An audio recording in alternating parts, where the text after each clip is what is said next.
Dit superkleine paadje bepaalt zo goed als de gehele opstelling in een theater. En hij heeft als bijnaam de Koperen Kees. Maar wat is het precies en hoe werkt dat dan? Vandaag zijn we te gast in het oudste theater van Nederland, de Leidse Schouwburg, om hier achter te komen. Bijna elk theater in Nederland heeft zo'n plaatje, een koperen kees. Waar de naam vandaan komt en hoe dit dan wordt gebruikt, zie je zo meteen. Want met zo'n prachtige historische locatie is het ook goed om te weten waar we nou eigenlijk zijn. Leiden, de stad met de oudste universiteit van Nederland. Nou, we staan hier in de zaal. Deze zaal is uit 1865. Wauw. Dus de originele schilderingen en zoals die gemaakt is. Daarvoor, in 1705, was het allemaal wat primitiever. Want er was geen elektrisch licht. Gaslicht was er ook nog niet. Dus ze deden het met kaarsen. De eerste 2 rijen waren voor de studenten. Oh. Er was een afspraak met de studenten in Leiden en met de gemeente gesloten dat studenten altijd op de eerste 2 rijen mochten zitten. Als er een voorstelling was, werd dus ook door de studenten altijd het koorlied aangeheven. Ja. En tot grote ergernis van de rest van het publiek, want die vonden dat af en toe, oké, dan gaan ze weer zingen. Ja, klopt, oké. Ja, dat werd op een gegeven moment zo erg dat ze in het eind van de 18e eeuw zelfs politie in de zaal moesten hebben, omdat er gewoon gereld werd. Dus mensen kwamen te dronken binnen. En dus toen werd er op een gegeven moment kwam er een verordening dat er bij iedere voorstelling een politieagent aanwezig moest zijn. Wauw, oké. Puur alleen voor rij 1 en 2. Ja, want de acteurs werden uitgejouwd en men bemoeide zich met het toneelspel. Ja. En dat ging helemaal mis. Oké. Nou, en ik denk dat in 1945, toen men weer opnieuw ging beginnen met programmeren hier in het bevrijde Nederland, heeft men gezegd, die studentenstoelen halen we ook meteen maar weg. We gaan het gewoon allemaal voor het publiek maken. Tot zo lang heeft dat toch geduurd? Ja. Wauw. Ja, tot zo lang heeft dat nog wel geduurd. De Leidse Schouwburg dus. De oudste nog in gebruik zijnde schouwburg van Nederland en sinds de jaren 70 voorzien van een echte koperen kees. En de bedenker heette dus ook echt Kees. Kees van der Wilk die heeft in de jaren 70 het idee geopperd. Er waren nog geen computers. Ja. Er waren ook geen echte technische tekeningen van hoe een toneel eruit zag. Dus waar staan de installaties, waar zijn de mogelijkheden, waar zijn de onmogelijkheden om dingen te hangen en te zetten. Dus Kees die had een idee, ik ga dat tekenen en ik ga dat voor alle schouwburgen, theaters in Nederland ga ik dat doen. Hij heeft de Stichting Theatertekening opgericht. Is daar fanatiek mee begonnen. En ieder theater wat hij opgemeten had, kreeg als een soort erkenning, maar ook als een eikpunt, de koperen kees. En dat is een eikpunt voor het midden van het toneel en de achterkant van de manteau. Manteau, leg uit. Manteau.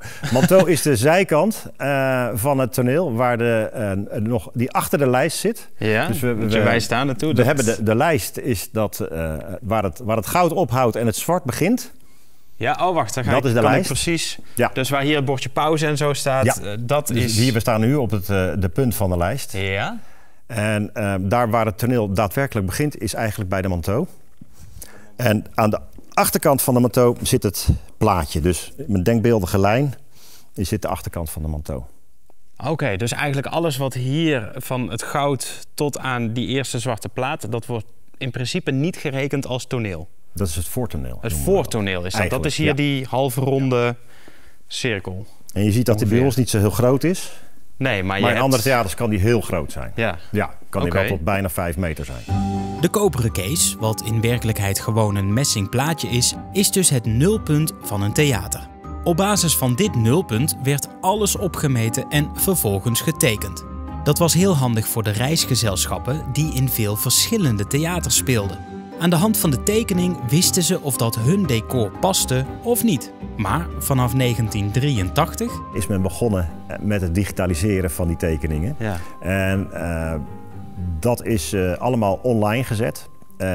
met de ontwikkelingen van het online zetten, kwam men erachter van, nou oké, de theaters kunnen dit nu dus ook zelf, omdat ze op een gegeven moment een website gingen bouwen, et cetera, et cetera. Dus de informatie was veel dichter bij huis, dus bij de theaters zelf te verkrijgen. Ja, want jij kent jouw theater, dus jij kunt prima zelf die tekening maken. Precies. Ja, oké. Ja.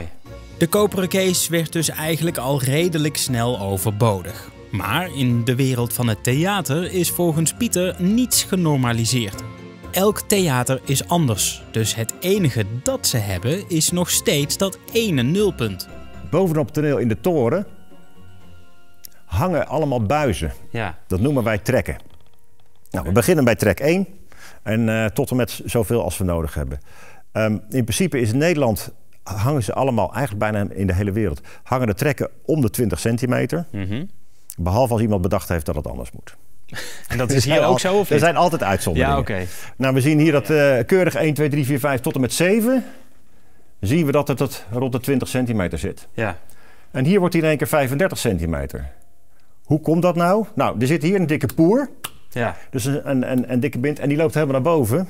En daar ligt het dak op. Maar daar hangt ook de installatie aan. Dus je kan op die plek kan je dus fysiek geen trek maken. Dus hebben ze hem een klein stukje opgeschoven. Ja. Nou, dat staat in een tekening die wij kunnen versturen aan de gezelschappen, maar die ze ook gewoon kunnen downloaden van onze website. En dat noemen we een trekkenlijst. Nou, en hierin teken je dus je licht, je geluid wat je eventueel wil gaan gebruiken, de decorstukken, maar ook de afstopping. En de afstopping het zijn de doeken die er eigenlijk al hangen vanuit het theater. Ja. Alleen wij verhangen ze voor jou, als jij komt spelen, op de plek waar jij ze wil hebben. Oké. En dat is niet alleen het achterdoek, zodat je dat is niet alleen het achterdoek, hok niet maar ziet. Ook de zijdoeken. Ja. Nou, de zijdoeken, die lange stroken die je daar ziet, dat noemen wij de poten. En die korte, smalle stroken erbovenin, dat noemen wij een vries. Ik zal eens even laten zakken voor je. Oh ja, dat kan natuurlijk. Oh, maar dit ziet er nu gewoon uit alsof het podium tot hier loopt, zo'n beetje. Ja, we gebruiken de poten en de vriezen om een afstopping te creëren. Ja. En die afstopping hebben we nodig, want we willen niet dat het publiek naar de zijkant van het toneel kijkt. Maar we willen ook niet dat het publiek in de lampen kijkt. Dus met de vriezen stoppen wij de lampen af. En eventueel de decorstukken die er ook hangen, die nog niet gezien mogen worden. Ja, tuurlijk. En met de poten stoppen wij de zijkant af, zodat mensen niet vanuit de zaal in de zijtonelen kijken. De technisch geïnteresseerde mensen die... Ja, precies. En waar de kleedster staat te wachten tot ze iemand een pruik op of af kan doen. Trekken, poten en vriezen. Weet je dat ook weer? Dus de afstand van de trekken onderling is soms al niet logisch, maar het kan nog gekker. Ik presenteer u theatermeters. Deze pootjes hangen nu op 10. Ja. Dat betekent dat wij weer naar het eikpunt van onze koperen case teruggaan. Ja. Vanuit daar gaan wij 10 meter naar buiten. Oké. Alleen, jij zegt van ja, maar dit is niet 10 meter. Ja, tussen de poten is het 10 meter. Maar vanaf hier naar daar is het maar 5. Ja. En vanaf hier naar daar is het ook maar 5. Ja, dus het is wederom dat ene middelpunt. Ja, dan praten wij dus over theatermeters. Wat is nou het verschil tussen een theatermeter en een gewone meter? Van een gewone meter is dit gewoon een meter. Ja. Maar een theatermeter is dit een meter. Want je gaat 50 centimeter naar links en je gaat 50 centimeter naar rechts. Altijd vanuit dat middelpunt. Vanuit dat middelpunt, ja. Dus ook hier weer daar is die koperen case heel belangrijk voor. Het middelpunt. Dus ook voor het ophangen van materiaal is de koperen case onmisbaar. Gelukkig hoeven ze dit niet constant om te rekenen. Dat staat gewoon aangegeven op de trekken. Als we er even onderdoor lopen naar de andere kant, dan zien we hier het midden. De markeringen. We zien een eentje, en een tweetje en een drietje. Maar sec gezien vanaf het midden naar 3 is het maar 1,5 meter. Ja. Dus als iemand zegt, hang die lamp maar op 3, rechts op 3, dan hangen wij hem op rechts op 3. Rechts op 3 vanuit de zaal, want je doet nu links. Maar vanuit de zaal. Altijd vanuit de zaal, ja. Dat is ook weer zo'n leuk theater dingetje. Ja. Wij kijken in Europa vanuit de zaal. Ja. Dus als iemand ziet, rechts is voor ons die kant. Ja. Links is voor ons aan die kant. Ja. Nou is er ook weer een uitzondering, uiteraard. De Amerikanen, de Engelsen, Japanners, want die hebben het van de Amerikanen overgenomen, doen het anders. Die zeggen stage left, stage right. Daarmee, Dus vanuit dit punt? Ja, op het moment dat ze stage zetten, dan weet je, ze hebben zich omgedraaid en ze kijken die kant op. Dus stage right is nu aan die kant, wat bij ons links is. Maar waarom? Ja, omdat zij ook, waarom rijden ze links? Oké. Dat is zo gegroeid. Ja. Dus als er een Amerikaans of een Engels gezelschap binnenkomt en die zeggen, put it on stage left, dan weet je, het moet naar rechts. Oké. In plaats van dat zij zich aanpassen, moet jij als theater natuurlijk aanpassen. Wij passen ons aan. Of je vraagt van, wat bedoel je? Ja. Moet het daar of daarheen? Wijs maar. Leg het even want we weten het niet. Nee, inderdaad. Pieter heeft zelf in theaters in allerlei landen gewerkt. Van een theater in Moskou tot het Opera Garnier in Parijs. Volgens hem het mooiste theater van de wereld. Maar ook de Leidse Schouwburg mag er zijn. Hoewel ze hier wel een eigenaardigheidje hebben. Wij hier in Leidse Schouwburg, we hebben een vaste manteau.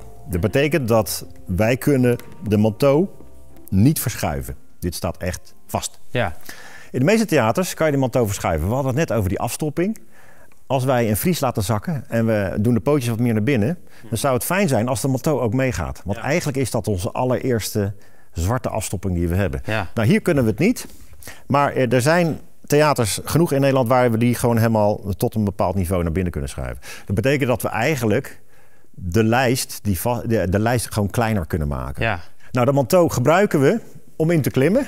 Want we gebruiken de zijkant om de lampen die daar zitten, om daar gewoon de verlichting mee te maken. Dus we hebben hier een aantal verschillende lampen hangen. Ja. Die we gebruiken om iets uit te lichten. Oké. Dan kijken we even omhoog. En dan zien we daar dat aan de bovenkant nog veel meer lampen hangen. Ja. En dat noemen we de portaalbrug. Brug, want hij hangt erboven. Ja. En portaal omdat hij eigenlijk de lijst vlak achter de lijst zit. Ja. Die portaalbrug kunnen we ook laten zakken en omhoog doen. Ook nog? Ja. Oké, waarom zou je dat willen dan? Nou, als jij smaller wil, dan kan je zeggen van ik wil hem meer naar beneden hebben. Ja. Wil jij groter spelen, dan maak je hem hoger. En daar heb je dus geen trek voor? Daar heb je een... Nou, hij hangt aan trekken. Oh, ook nog? Oké. Ja. Maar die worden niet meegerekend dan? Ja. Want dat is 1, 2 en 3 in dit geval? Nee, die worden niet meegerekend. Nee, oké. Het podium kun je dus fysiek groter en kleiner maken met behulp van het portaal, de manteaus, de friezen en de poten. Maar deze schouwburg heeft nog een slim trucje. Het leuke van dit theater is, en het een beetje gekke, is dat hij niet als een bonbondoos gemaakt is in het ronde. Dus niet rond is, maar hij is ovaal. Ja. En het effect wat je daarmee krijgt als je hier als publiek zit, is dat degene die op het toneel staat groter lijkt dan het daadwerkelijk is. En dat komt omdat je het visuele in de zijkant, als het rond is, heb je een Vissenkom effect. Mm-hmm. Maar als het ovaal is, trekt het je de diepte in. Je hebt dit zaaltje, om het even te noemen, maar het podium is bijna net zo groot? Ja, nou, dat zou je verbazen als je wat vaker in een theater komt wat dan leeg is, wanneer het podium niet gebruikt wordt. Ja. Is dat het podium bijna altijd 2 tot 3 keer zo groot is als de theaterzaal zelf. Wauw. Ga maar eens op een plattegrond van het theater kijken. Als je het toneel erbij pakt, beslaat het toneel veel meer oppervlakte dan de zaal. Ja. Vaak. Ja. Nou, nu weet je dus waar de koperen Kees vandaan komt. Dankzij de Leidse Schouwburg. Ik kon hier komen dankzij Oostendorp Autogroep, dankjewel daarvoor. En ook bedankt als jij lid bent geworden via weetjedatookwweer.nl. Dan staat jouw naam nu in beeld. Bedankt voor het kijken en ik zie je heel graag in de volgende.